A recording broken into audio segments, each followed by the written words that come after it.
Ito yung bilyara namin.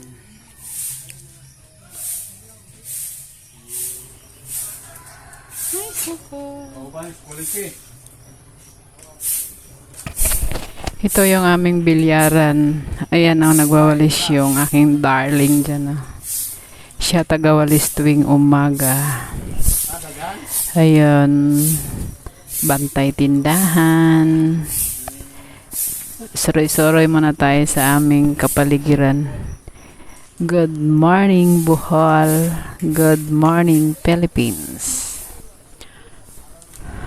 Ayan, dito na kami ngayon sa probinsya.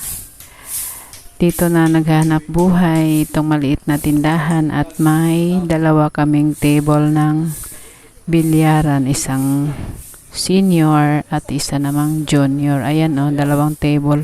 Wala pang naglalaro ngayon kasi umaga pa naman. Ayan, dito muna tayo. Ipasyal ko kayo sa aming surrounding. English yun na. Surrounding. Ito yung tindahan namin. Ito yung harap. Ayan Aisle Sari-Sari Store. Ayan, maliit lang yung tindahan namin. Para lang may pagkakitaan sa araw-araw. Ayan, may mga aso din ako. Pero, aso ng kapitbahay yan. Dito lang sa amin nagtatambay. Kasi gusto nila rito matutulog kasi nga di sila naulanan. Kasi nga simento, may bubong. Kaya, hindi lang tao ang tambay dito, pati aso din. Ayan, ito yung aming paligid. Pasyal muna tayo. Ayan, si Tukoy.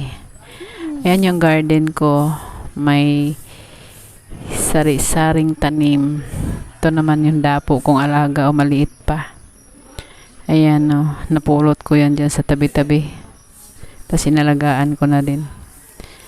Yan, mayroon akong okra. Sari-sari lang yung tanim ko dyan. Ampalaya, patula, may talbos ng kamote. Dito naman sa kabila, merong talong. Tsaka tanglad. Hindi pa to ganong tapos yung bahay namin. Naka-grills lang yan. Para safe naman.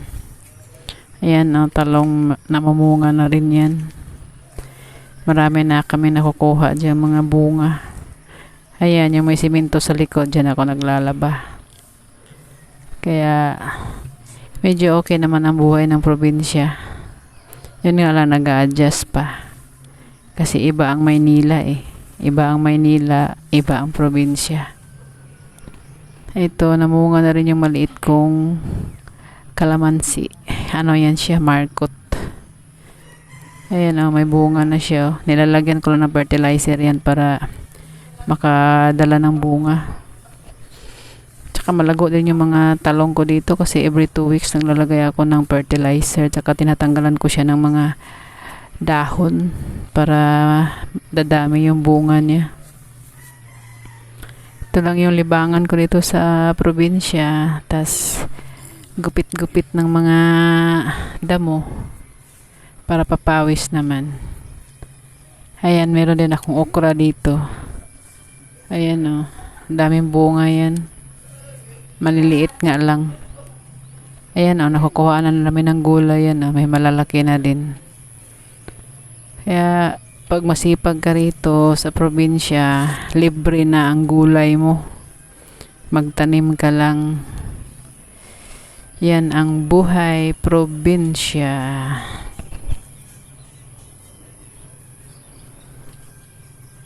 Eto, ikot-ikot muna tayo sa aming kapaligiran. Pasyal-pasyal lang muna tayo sa umaga. Kasi katatapos ko lang naglalaba.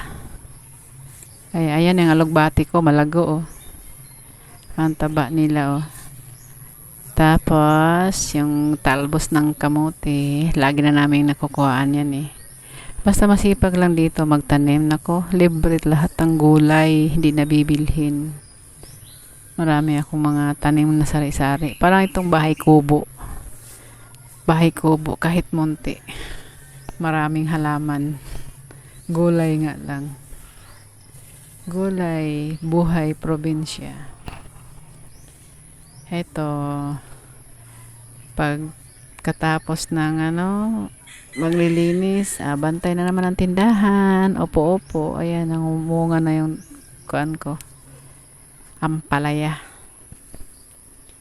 Sa umaga, daily routine ang maglilinis, mag-garden, mentras hindi pa mainit ang sikat ng araw.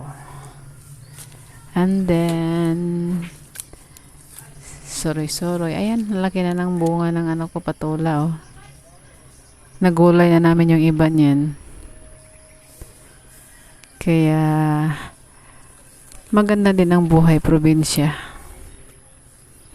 Kaysa pag nasa Manila ka, lahat bibilhin kasi walang lupa doon mapagtaniman. Kaya medyo okay rito. Basta may pohonan. Pag walang pohonan, mahirap din. Kailangan talaga mag-ipon. Kung gustong umuwi ng probinsya, mag-ipon para may pamuhunan. Kung gustong magnegosyo, para hindi mahirap ang buhay. Ito ang aming buhay probinsya. Ayan. Malayo. Yung kabila naman, malapit lang kami sa mga kabahayan. Pero ito sa kabila, malayo. Medyo masukal ng konti.